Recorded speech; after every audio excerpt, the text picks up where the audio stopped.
Decoration. In the UK, there has been a large growth in the way people decorate their bodies. Some of the ways of decorating that have become much more popular are the use of makeup for all genders and piercings, but the largest of them all is one form of body decoration: tattoos. Tattoos were introduced to Europe in the 1700s, but since then tattoos have pulled themselves into the spotlight with the help of the population and have even lent themselves to our television screens. This huge growth in the tattoo industry has mainly taken place over the last 10 to 15 years, but what is the cause of this? Well, over the duration of this video, we will try to gain a better understanding of the growth in the tattoo industry.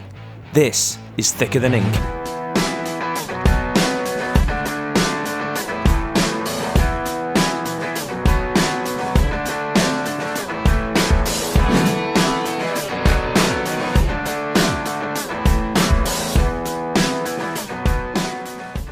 To get my first view on how large tattoos were, I asked 100 members of the British public if they had a tattoo and found that 72% had tattoos, with 64% of those with tattoos being women and the remaining 36% being men.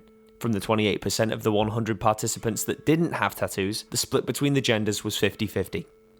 A lot of people are very carefree when it comes to getting a tattoo and will have them done without giving it a second thought. And sometimes, the reason for this can be simply to follow a crowd, or follow a certain tattoo style. The biggest problem you got is fashion tattoos. Everybody follows trends. It was tribal with Dust Till Dawn when that come out. It was Robbie Williams with the Maori stuff, and then it was David Beckham with the clouds and the angels. And the Everyone follows them. If you get something like a Chinese character put on, it could actually be saying this way to the toilets. Anything. I'll turn all that kind of stuff away. If you come to me, I want to know personally you. I want to know why you want the tattoo. These are the questions. I have like 10 questions that I'll ask first. When it comes to trends, forms of media like movies and even celebrities can start them very easily. And when those trends get going, people like to jump on them. Some styles that have been inspired, as mentioned, are George Clooney's character Seth Gecko in From Dusk Till Dawn, inspiring tribal tattoos, and retired footballer David Beckham, inspiring the trend of cloud and heavily religious tattoos. Curious to hear the views of an actual tattoo artist, I proposed the question on what the current trend is to a few professional tattoo artists. Quite a lot of dot work is really popular at the moment. A lot of realistic portrait tattoos, animals and people. A lot of people are getting blacked out. I don't know, I don't think there's so much of a trend so much nowadays, because tattoos are a lot more in the limelight, or in the spotlight should I say, that people sort of, they do a bit more research nowadays. They don't just grab the nearest one they see and think it's cool and go for it. People actually sort of take a bit of time to think about the tattoos now, when they didn't really used to, the general population anyway. It's not only the style of certain tattoos that become trends, the profession itself has too. Being able to tattoo has become a wanted skill, so much so that you can very easily buy a tattoo kit online for the small price of just £50. I remember at school people would do sort of weird things with needles and biros, but actually to buy the kit and think that you're capable of doing something like this, but you say it's very common. Oh yeah, well me and my husband actually bought a kit. Never mind the quality of the work, what about the sort of medical risks? Did it not cross your mind that you think, crikey, I'm putting something into my skin? Health is not something to risk. Do you know what I mean? I deal with these people every day. I see I've got a girl who's got no immune system left because she had an infected tattoo. It's set in that bad, she's got no immune system. She's on tablets for the rest of her life. Home tattoo kit? Yeah, that was from someone who'd bought a machine out the paper and started having a go. And that's the problem. You've got a big percentage of England now that haven't got the intelligence to know that this is wrong. Yeah. You're going on about artistic ability and stuff like that. If you are a great artist, you will get in a studio. There's only X amount of studios. There's over 10,000 studios in England now. I bet there's a lot more wannabe tattooists out there. Exactly, but they're not good at art. They can't draw. No, in the early 90s, there was 2,000 studios in England, and the only people who were getting in tattooing were dedicated artists. Now you've got all these TV shows glamorising it, and then you get idiots from all over England now wanting to be tattooists. What if you don't want to work for somebody else, though? Then you go and waste the time of the person in the studio. So that's just like saying, I want to be a doctor, but I don't want to go work for someone else. I'm just going to start doctoring. That is correct in the growth of the tattoo industry.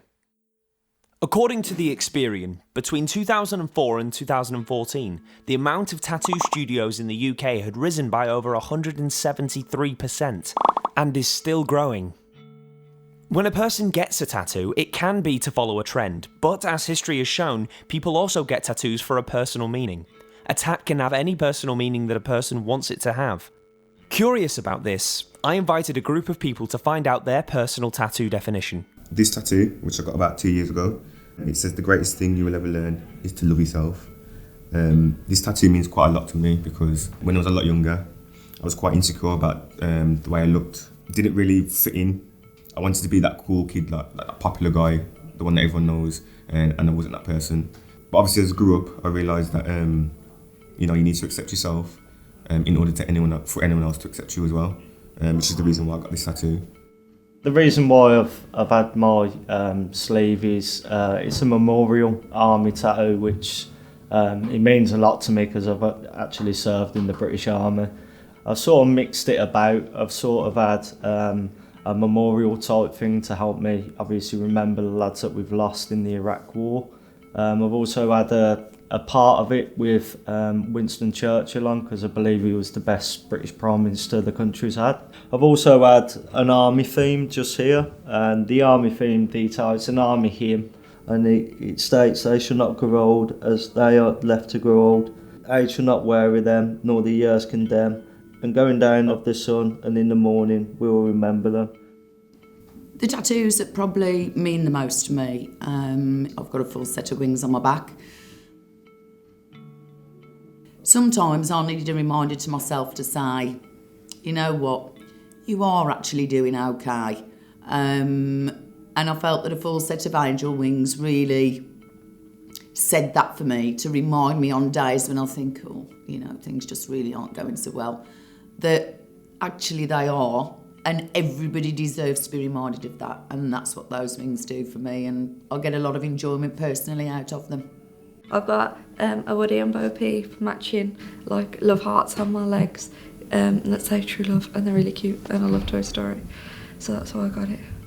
So the tattoo I've got on my arm, it's Only the Good Die Young, and it's for my mate who got run over by a bus when we were 15, 16. And it means a lot to me because obviously that was his saying. He always said that. With the bus accident, we was at a party, and then we all got a phone call from one of my mates who he was with coming saying, I've just been hit by a bus. And we got there and it was just the bus obviously that hit him. And there was like loads of police, loads of people watching around everywhere, and then literally there was just loads of different people, all our friends coming from left, right and centre, like everyone just come together. Ever since then, obviously now you just live life to the fullest. I live my life the best I can. And yeah, I got this just for him, really. Okay, so when I was younger, I always knew that I wanted to get tattoos. I didn't know what of. I was a sea cadet, so I was obsessed with boats and stuff like that, and I decided I wanted to get a boat tattooed on my thigh. I also wanted to get a mermaid on my other thigh. I wanted them to be like a pair of nautical things.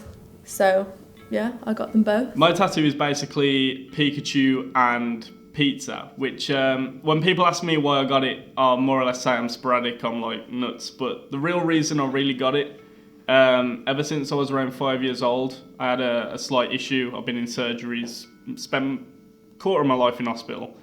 So when you're full of needles and you got tubes hanging out your back, mainly I just used to watch Pokemon. Pokemon was the one thing that could really draw me out of, the hell I was experiencing.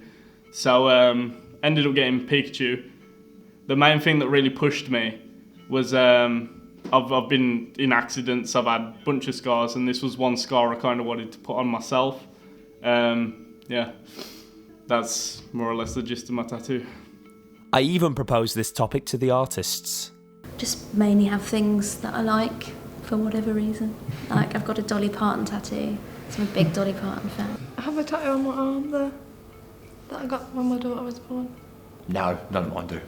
They're all aesthetic, to be honest, absolutely every last one of them. I think the best reason you can ever have anything in your life is just because you want it. You don't need to have a reason. It doesn't have to be painted up and glorified. You don't have to Miami ink every tattoo that you get. If you want something, that's a good enough reason for me. Like many topics becoming more mainstream, television networks like Channel 4, MTV and Spike have all realised that making tattoo television shows is an easy way to pull in an audience. To get a better understanding, I asked 40 people if they had seen these types of shows, using Tattoo Fixers and Just Tattoo of Us as examples. As you can see, 85% of my participants said yes, with the remaining 15% saying no. But this doesn't state just how much these shows are liked. When asked on a scale of 1 to 5 on how much they enjoyed these shows, 1 being not at all and 5 being a lot, the responses were almost equally matched between a lot and not at all.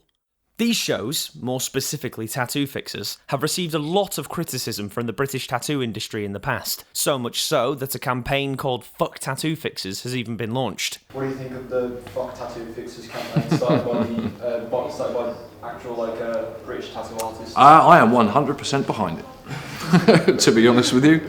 Absolutely. Like I said, I mean, reason being, they're representing our industry in a false way.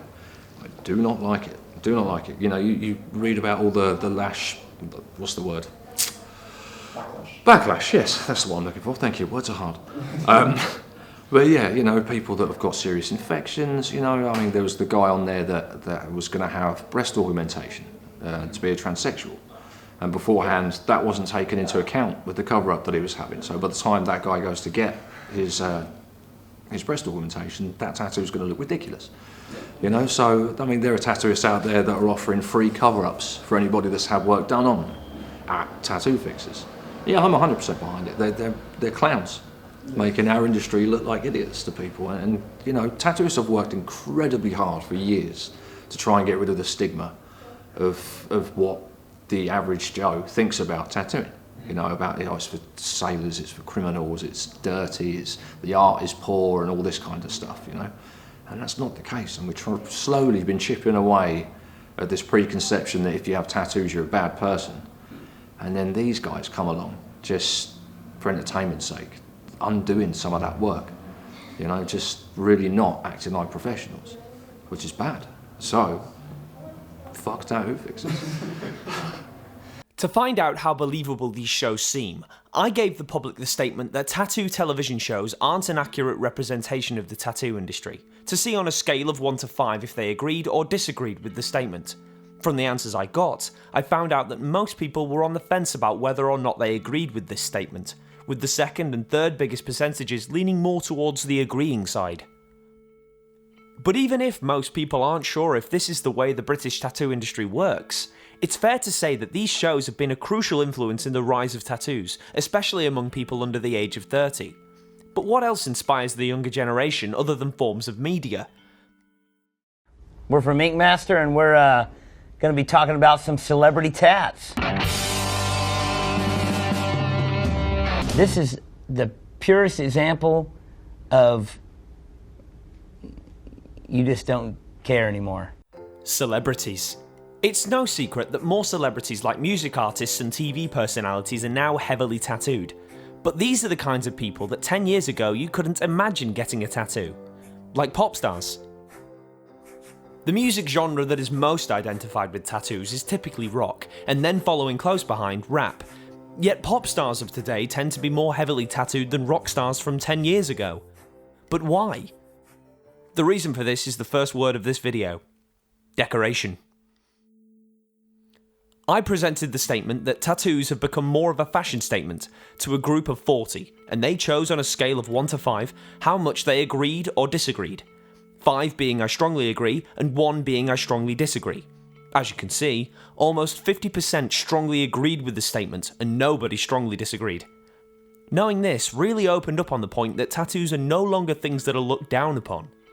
But is this now the way it will always stay? I think perhaps people might just sort of look at them and think, oh, what the hell did I have that for? There aren't that many people now that don't have tattoos. Yeah. And it is a fashion thing to a lot of people, and fashion does go out of style. Eventually people will look back and go, oh, some might not, some might, but yeah. I don't think there'll be a time when they're looked down upon again, to be honest with you. I don't think it will get back to that state, but I do think there's every chance it'll end up being illegal at some point. Some things are going past sensible ideas to getting a little bit too over-controlling and overbearing with the tattoo industry, you know, and body modification more than tattooing, I suppose. But I think anything that causes any kind of breakage to the skin eventually will end up need to be done by, you know, somebody with a surgeon's license, for instance, you know. So they might make it illegal, but I don't think it will ever be fully frowned upon like it was before. Whether or not the stigma that once surrounded tattoos returns, the impact made by television, celebrities, and now most of the general public has been enough that even with the stigma, people really aren't going to care. People will decorate their bodies with tattoos in the future because they enjoy the art, not just because of a trend. And even if people do turn away from it, there are new people turning the legal age to get a tattoo every day. This has been Stuart Crank, presenting you the change in tattoos. Good night.